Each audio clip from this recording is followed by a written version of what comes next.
New York City's transportation system moves more than 8 million people every single day. But for decades, New Yorkers have lived with delayed trains, overcrowded buses, rising fares, and an aging infrastructure that constantly struggles to match the city's pace.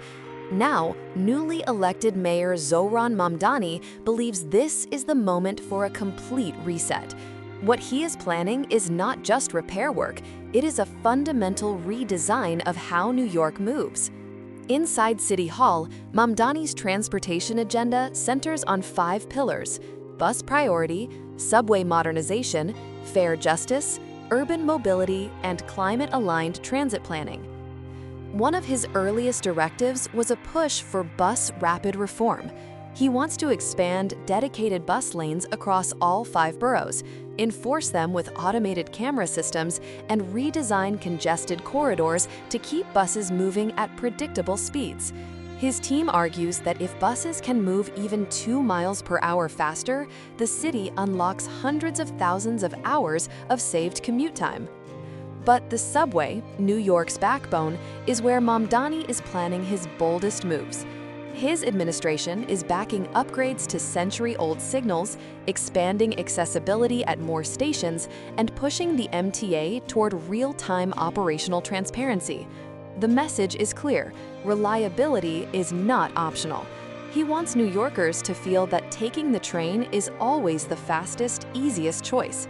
Then comes the most controversial piece: fare policy. Mamdani believes transit is a public good, not a luxury.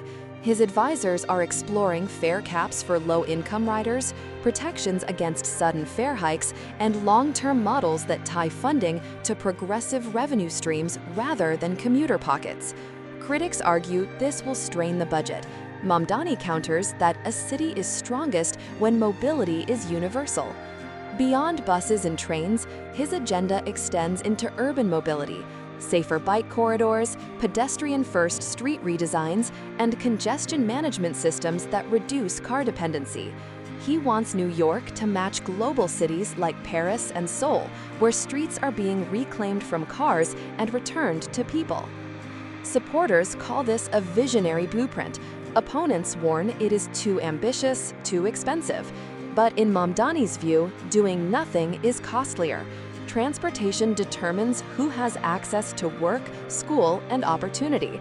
And for him, redesigning NYC's mobility is not just policy, it is justice.